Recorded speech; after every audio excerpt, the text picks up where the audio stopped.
Welcome to Quick Source, accelerating creativity one zone at a time. Take this opportunity to grab your headphones and listen on the go. I am sharing audio insights, why you should work with me, and how I do it differently. This is for product-based business owners. A business idea is nothing more than the sum of 1,000 tiny decisions. And each one of those decisions is critical to the success of your product designs. Let that sink in for a minute. How many hundreds of tiny decisions have you already made today? Those decisions are what we're going to be talking about here at QuickSource. We're an online product development incubator that helps make each of those thousands of decisions much easier. I'm a firm believer that starting your own business should be fun for everyone. It's a time to let your creativity run wild and make it a collaborative, imaginative, and exciting experience that inspires you to keep growing outside the box. Hello, I'm Christine, and I want to welcome you to QuickSource, where creative entrepreneurs tune in to video workshops, coaching, and personal mentorship for physical product design and business strategies. My vision for QuickSource is to inspire, support, educate creative entrepreneurs like you as they begin their journey into entrepreneurship. My clients include multi-passionate entrepreneurs, product designers, artists, illustrators, stylists, and other creatives who aspire to attain the business and lifestyle they've always dreamt of. Now tell me, does that sound like you? Look, transforming your product idea into a lucrative business is a much simpler task when you have a coach who is familiar with the obstacles you will encounter as you develop a business around a strong product concept. I'll be your trusty sidekick in curating powerful and united product lineups that echo your passions, dreams, and interests. In all truth, I am really excited to be a part of your creative journey. You may be wondering, why have other methods you've used failed to help you design a successful product-based business? Well, many coaches and workshop frameworks tend to be either too complex, should I say, or too vague, leaving you unsure of the next steps to take, right?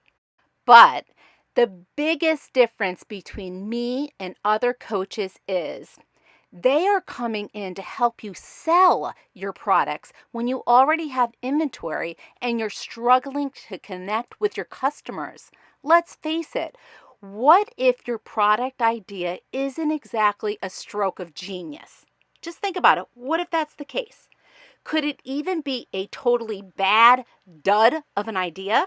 Yikes! I'm sorry. Truth be told, no selling strategy can rescue a flawed product design. Think about that. Good news, that's where you're going to find working with me completely different than your other experiences. Because for 3 whole decades, I've been crafting a career out of conceptualizing product ideas, validating, designing, researching, developing, sourcing, and manufacturing physical products for some of the largest big box brands like Hallmark Cards, Party City, Petco, Macy's, JCPenney, Papyrus, Amazon, and not to mention tons of other mom and pop shops. I'm not trying to brag. I just wanted you to know what my background is. I have created multi-passionate projects and royalty product collections that have successfully sold across the globe. I'm proud of my accomplishments. As a product design team leader for various organizations, I have always strived to push the limits of conceptual thinking beyond what a product idea is typically capable of achieving. I can assist you right from the beginning when you just have a seed of a product idea. It can be as simple as a doodle on a napkin, honestly. I don't want you to be afraid to push your ideas to the limit, to create the best possible version of your products. It's essential to question and scrutinize every aspect of your design. Look, you know this. Your physical product is the foundation of your business. Literally, guys, it's the foundation. It can't be an unstable product concept. There's no way to build a business upon a shaky foundation. You know that. I'm so passionate about what I do because I want you to get it right.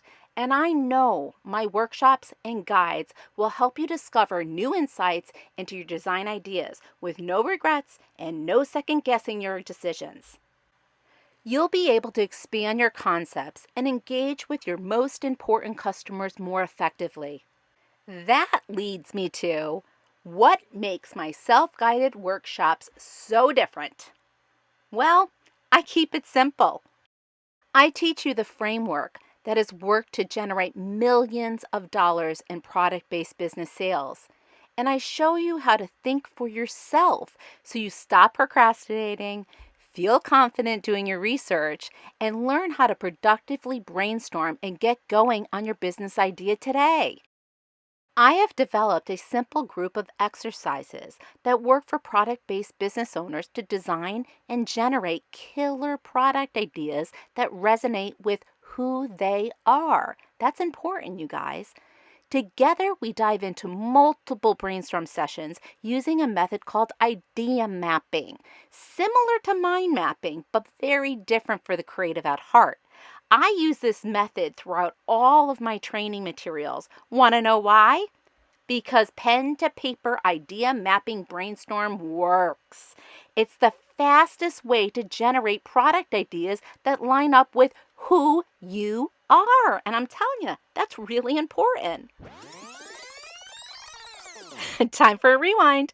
Let me tell you a story of how idea mapping came to be in my creative journey. As a young child, I was a doodle maniac. I drove my mother crazy. I doodled away on everything and anything I could get my hands on. I'm serious. Unlike most kids in my neighborhood, I did not spend my childhood drawing and coloring books or using chalk to create art on the driveway.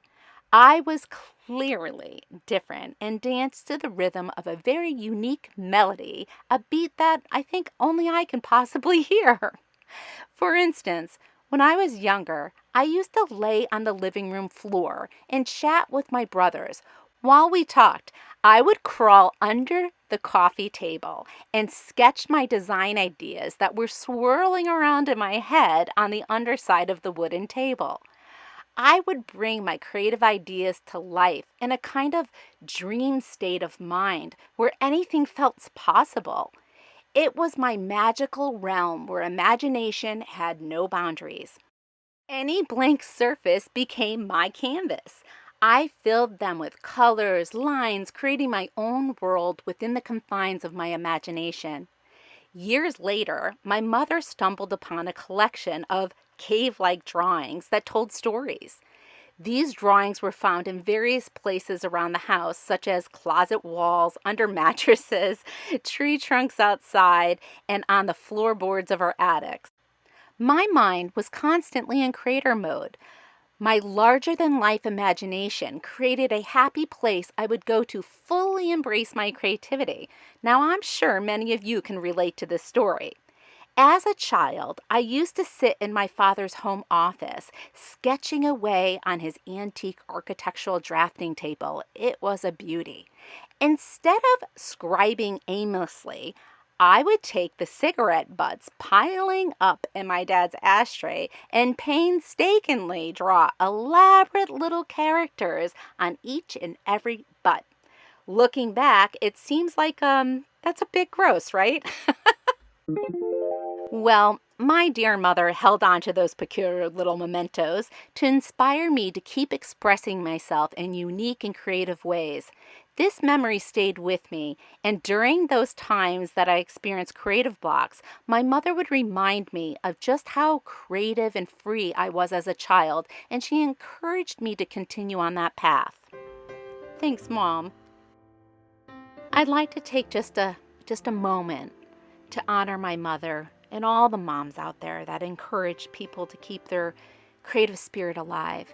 She was this true embodiment of love, a creative soul, and my greatest supporter.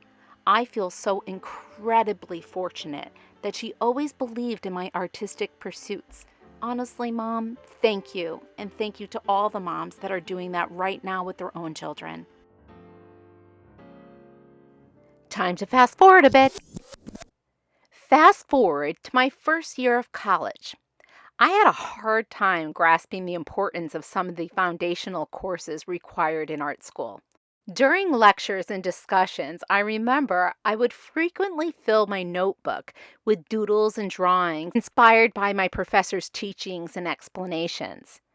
It may have appeared that I wasn't paying attention, but on the contrary, I was a visual learner. Doodling the lesson helped me focus and absorb what I was being taught.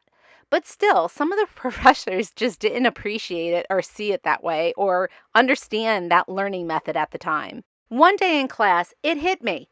My professor was giving a lecture on the Greeks.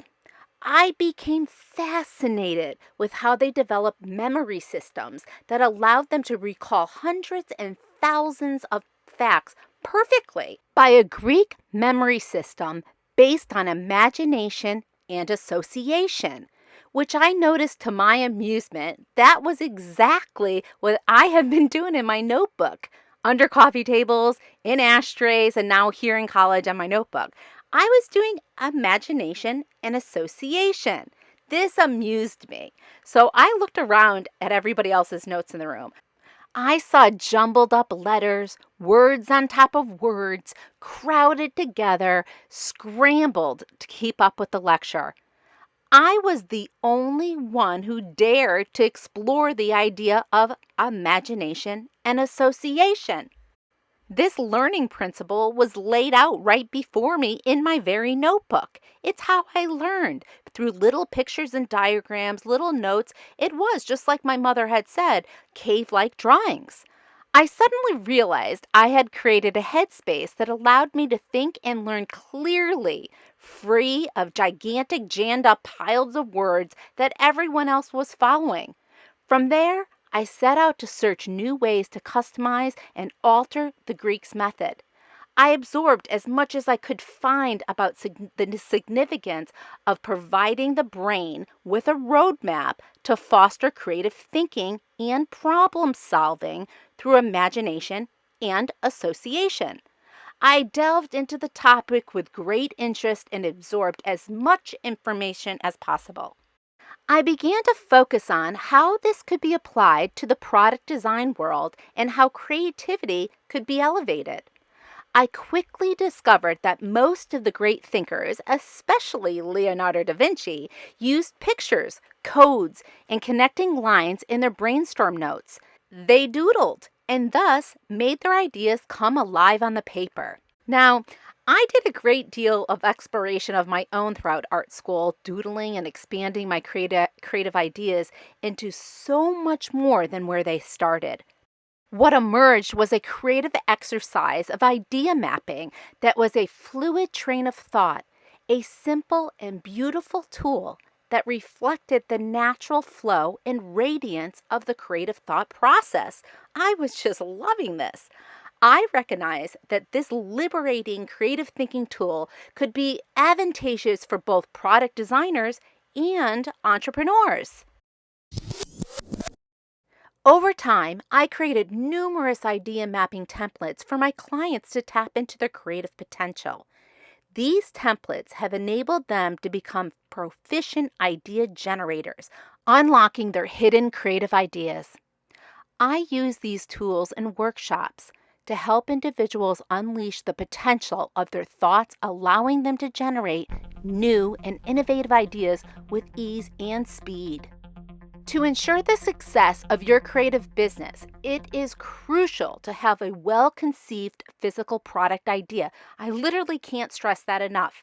Without it, you may end up wasting time and effort trying to sell a product that doesn't resonate with your audience. Please don't make this mistake. Investing your time in idea mapping will generate fresh concepts that enhance your product's overall design and salability. That's key. Speaking of enhancing and elevating your design ideas, have you thought about how a physical product can be developed with an emotional connection? Time to learn. Creating a physical product design that can elicit an emotional connection from the consumer is a critical aspect of product development. Here are 3 points on how this can be achieved. 1. I want you to gain a strong understanding of your target audience. You see, to create a physical product that connects emotionally with the customer, it is essential to understand the target audience during the design phase of your product idea. Identifying their needs, preferences, and values to create a product that resonates with them. These are important elements. It is also essential to consider what evokes an emotion, a connection for them when they're using your product. 2.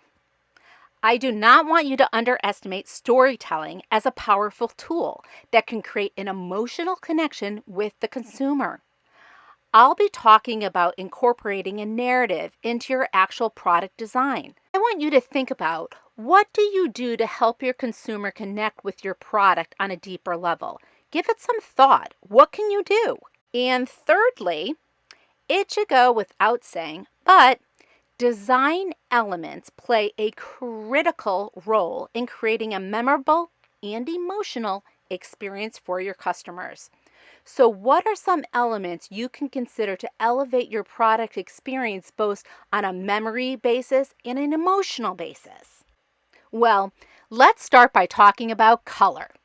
We all know color evokes emotion and conveys meaning.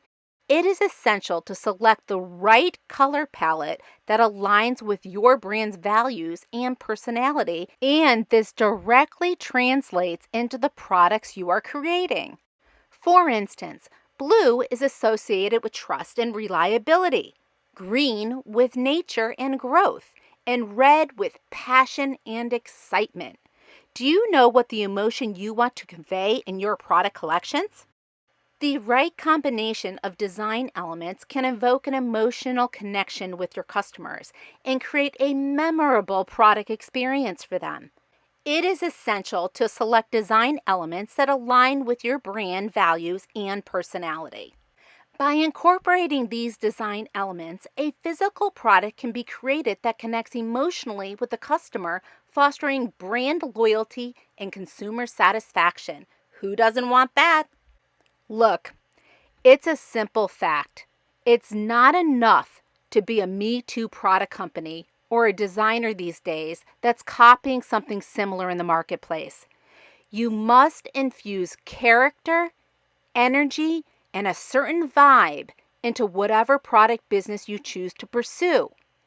When someone looks at your product collection, you want them to say, "Oh, I know that style. I know exactly who created that." That's what I want you to achieve in all of the products you create, and my workshops are going to help you accomplish exactly that. Look, I don't want to sound like a broken record, but other coaches try to create this after you're sitting on raw materials and product inventory that's not selling.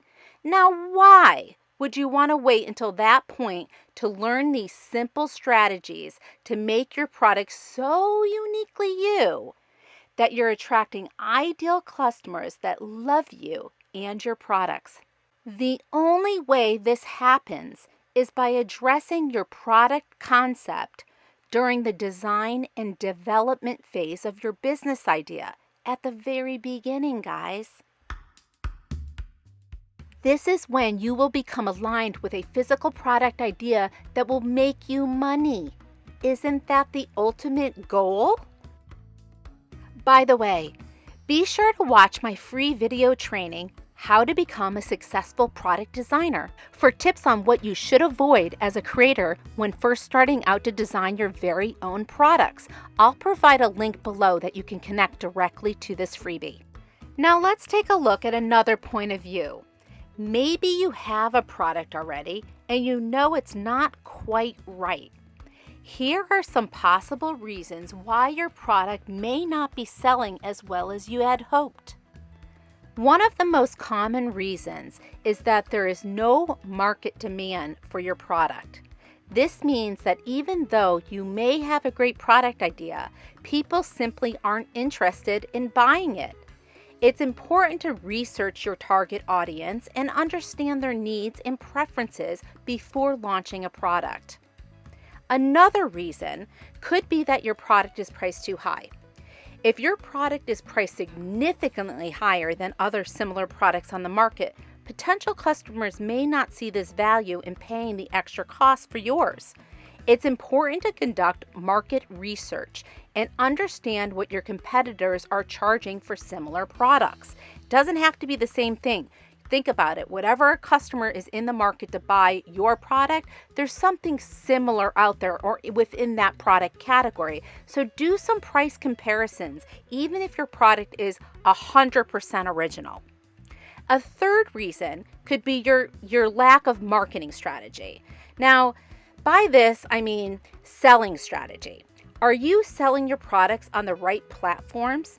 Are the customers you want to sell buying on that particular platform? Let me tell you, I see this mistake made way too many times by product designers and companies. Even if you have a great product, if the right people don't know about it, they can't buy it. Make sure you have a clear marketing strategy that reaches your target audience effectively. Other possibilities of product failures could be the manufacturer's error, or your packaging may not be so effective. It might not be communicating your product's features and benefits at the point of purchase. All of this will result in lackluster sales potential and slow growth for your business. The frustrating part is, you know your product idea has the potential to be really good. So consider these factors to help identify the issues and work towards a solution. Your product may just be a few tweaks away from a huge success. Here's something I want you to think about. Take Shark Tank as a case study. How many designers go on Shark Tank that are down to their very last penny because they've spent 10 plus years designing their product concept? You've watched the show, you know it happens to so many. Those that are lucky enough to get a deal with the Sharks immediately face rebranding of their products with updated packaging, new point of purchase displays, rewriting their product messages, and repositioning the products so that they are attracting the biggest audience to grow their brand. Do you know the top 3 things Shark Tank looks for in a successful product design and you should pay attention to in your own business? 1. Product innovation. One of the most important factors the Sharks consider is the level of innovation in the product design. They look for unique and creative design elements to solve a problem or fulfill a need in the market. Your takeaway? A product that is truly innovative has a higher chance of standing out and attracting big sales. 2. Marketability. The Sharks also consider the marketability of a product.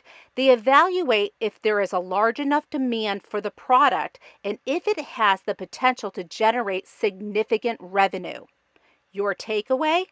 A product that has a clear target audience and a strong marketing strategy has a much higher chance of success.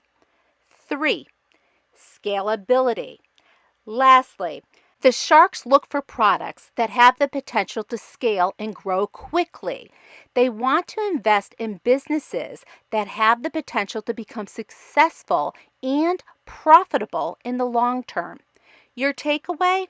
A product that can be easily expanded upon has a higher chance of attracting investment. They don't want a one-hit wonder, and neither should you. It's important to focus on the full product development process, from innovation, marketability, and scalability to increase your chances of success. And that's my superpower. I look at the full picture when it's in front of us in the product design phase, not when it's behind us with poor selling products and inventory. This is key to understanding the ins and outs of designing a successful product. Let's take a look at an example here. Designing a successfully handmade physical product business can be a great way to express creativity and provide a personalized customer experience. However, it does require a significant investment of your time, and it may have limited scalability. It's important to weigh the pros and cons before starting a handmade business to ensure it's right for you. Let me share a little more about my point of view when it comes to product development. My job for 3 decades was to design products that would bring in millions of dollars in sales for several years so that the product's gross profit margins were worth the investment in inventory. I was given extremely high sales targets even before beginning to design the product collection itself. Here's an example. For decades, I have been tasked with the exciting challenge of Christmas product development. My goal is to generate $3 million in sales for a new collection that has yet to be designed. It was my job to figure out how to design killer products that will achieve extremely high sales goals. My task wasn't simply to design something and hope that it would become a top seller. My objective was to develop a strategy that would enable both the U.S. and Asia-based product teams to produce groundbreaking, innovative products that would boost the company's profits. To achieve this, I established a clear plan of action, which included the following steps: assessing current inventory and crafting a plan to sell through existing products, avoiding designs that would compete with our current collections and trade off sales, introducing a fresh look, a style, and a format that would excite the retailers and increase sales with new account penetration, designing products that generate a buzz in the industry, researching competitors and the market to gain insights into consumer preferences. By prioritizing these key topics, you will gain a significant advantage over your competitors, and these are topics I address in my workshops and private coaching. Unlike coaches with limited product design experience, I approach the process with a strategic and structured mindset, emphasizing the creation of top-selling products from the very beginning when you have a seed of an idea. It's crucial to comprehend the significance of this matter. That brings me to a story I want to share with you about my own creative journey after college. I consider myself to be extremely lucky to have had the opportunity to work with Hallmark Cards offices in Kansas City, Missouri for several years. This experience came right after I graduated from Moore College of Art and Design in Philadelphia, Pennsylvania. I am so grateful for the incredible career path that Hallmark has put me on. But what I really want to talk about is the power of one. Boy, do I have a story for you. Tune in to part 2. Why should you work with me and what I learned at Hallmark Cards. For easy access, grab the link to my blog below. You don't want to miss any of these audio insights, especially with the character I'm about to share with you from Hallmark Cards. I'll see you over there.